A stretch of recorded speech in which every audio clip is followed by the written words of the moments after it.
नमस्कार। आप कल्पना कीजिए, आप अपने परिवार के साथ रात में सो रहे हैं और पुलिस आपका दरवाज़ा खटखटाए, साथ में आपके क्षेत्र का एसडीएम खड़ा हो और आपसे कहे कि ये घर खाली करके चले जाइए, ये घर आपका नहीं है। तो आप पूछेंगे क्या गलती हो गई? मैंने तो घर किसी को बेचा नहीं है।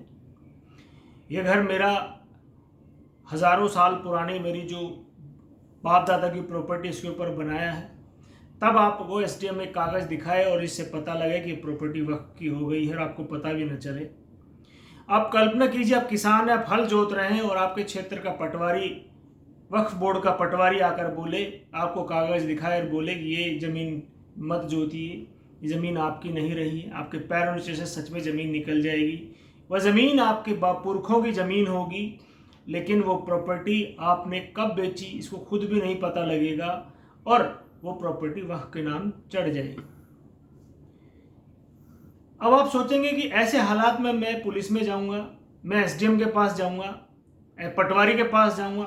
एसडीएम और पटवारी तो आपके सामने ही खड़े थे, आपको आदेश देने वाले।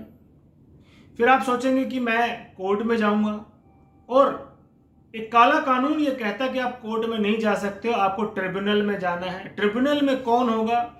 कुछ सदस्य होंगे जो मुस्लिम ही होंगे, एक पटवारी होगा या जिसको यूपी की भाषा में लेखपाल कहते हैं, वो भी मुस्लिम होगा। और ट्रिब्यूनल के बाद आपको कहीं भी जाने का अधिकार नहीं बचता है। यानी आप उसको ही गुहार लगा सकते हैं जिसने आपकी जमीन हड़पी है, आपकी दुकान मकान हड़पा है, आप उसी को गुहार लगा सकते हैं। और आपको पता है कि सामने वाला अगर व्यक्ति आपकी माल को हड़प कर बैठा है तो क्या वो आपको वापस करेगा? कुछ दिनों पूर्व की घटना है, एक किसान तमिलनाडु का अपने कुछ ज़रूरतों के हिसाब से अपनी ज़मीन को बेचना चाहता था। जब वह तहसील में पहुंचा कागज़ निकलवाने के लिए पुरखों की ज़मीन के लिए, पता लगा कि ज़मीन उसकी है ही नहीं। और हाँ, ये भी पता लगा कि 1500 साल पुराना वह गांव है, यानी उस गांव में एक मंदिर बना हुआ जो 1500 साल पुराना है। वो पूरा गांव, अब कल्पना कीजिए, पूरे गांव में अगर 400 500 1000 एकड़ की जमीन है, वो पूरा गांव वक्फ की प्रॉपर्टी हो गया था। अब कल्पना कीजिए, वो गांव 1500 साल पुराना है, इस्लाम को आए 1400 साल हुए हैं, इसमें भी संशय है कि 1400 साल हुए हैं कि नहीं हुए हैं। आप कल्पना कीजिए कि पूरा गांव ही वक्फ की प्रॉपर्टी हो गई। वो गांव का क्या हुआ होगा? वो गांव कोर्ट गया, कोर्ट आप जा नहीं सकते हो। कोर्ट न जाने की जो ताकत वक्फ को मिली, वो कैसे मिली?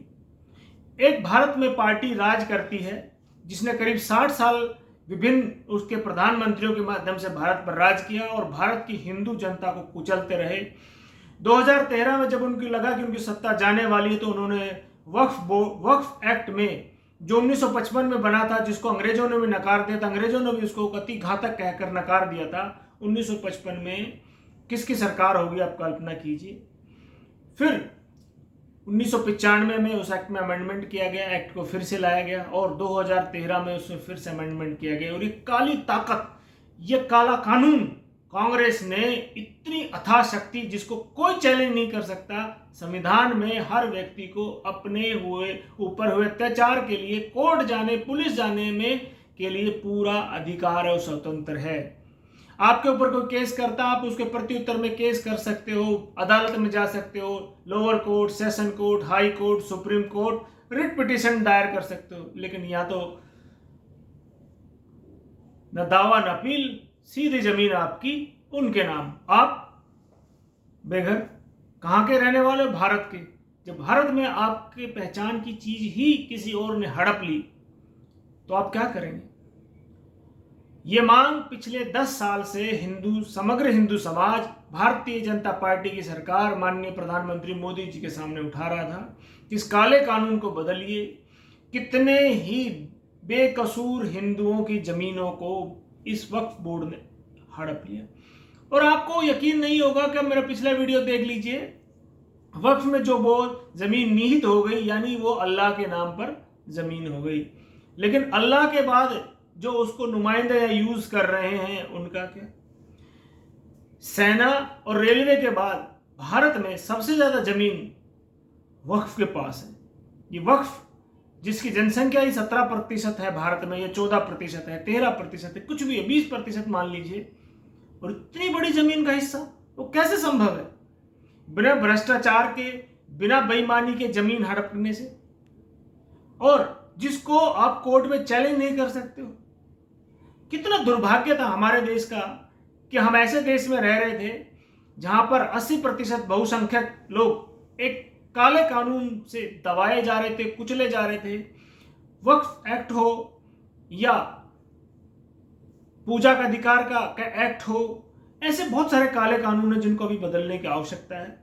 प्लेसेस ऑफ वर्शिप एक्ट उन्हीं में से है।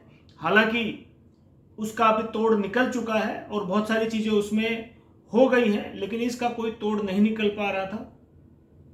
अभी कुछ दिनों पूर्व आपको याद होगा, मैंने एक वीडियो भी बनाया था कि बेट द्वारिका या बेट द्वारिका, जो उसको कहना चाहिए, भगवान श्री कृष्ण की राजधानी थी, जहां पर भगवान श्री द्वारिकाधीश का मंदिर है। वहां पर पूरे द्वीप पर वक्फ ने अपना दावा कर दिया था। वो तो उस जज का धन्यवाद है गुजरात हाई कोर्ट के, जिन्होंने इस रिट पिटीशन को खारिज कर दिया और कहा कि कैसे संभव हो सकता है कि द्वारिकाधीश का जहां पर राजधानी रही हुआ है वक्फ बोर्ड की प्रॉपर्टी हो गई। वहां पर हजारों की तादाद में मज़ारें बना दी गई थी, जिसको गुजरात सरकार ने बुलडोजर चलाकर ध्वस्त किया। ऐसे तो जाने कितने ही। और हाँ, भारत के सबसे धनी व्यक्ति जो सनातन के पुरोधा हैं, उनके पुत्र के विवाह में सबने देखा किस तरह वो सनातन धर्म को पूरी दुनिया में प्रचार करते हैं और अनअपोलोजेटिक तरीके से अपने धर्म को पूरी दुनिया के सामने रखते हैं। अंबानी के घर को भी कहते हैं कि वक्फ की जमीन पर बना हुआ है। कितना हास्य की बात है। मतलब आप इसको हंस सकते हैं, रो सकते हैं, माथा पीट सकते हैं, आप इसको क्या कहेंगे कि अंबानी का घर भी वक्फ की जमीन पर है। वक्फ की जमीनें 2013 में जब कांग्रेस की सरकार जा रही थी, जब 123 प्राइम लोकेशन की प्रॉपर्टीज कांग्रेस गवर्नमेंट ने दिल्ली वक्फ बोर्ड को सौंप दी। क्यों सौंप दी? खैरात का माल था, वोट पक्का करना था। वक्फ को जमीन देने से मुस्लिम वोट उनको मिलते रहे। अब मोदी सरकार ने इसके ऊपर आज अमेंडमेंट बिल लेके आया है, जो कि हंगामा हुआ, बहुत सारे विपक्षी नेताओं को पेट में मरोड़े उठे।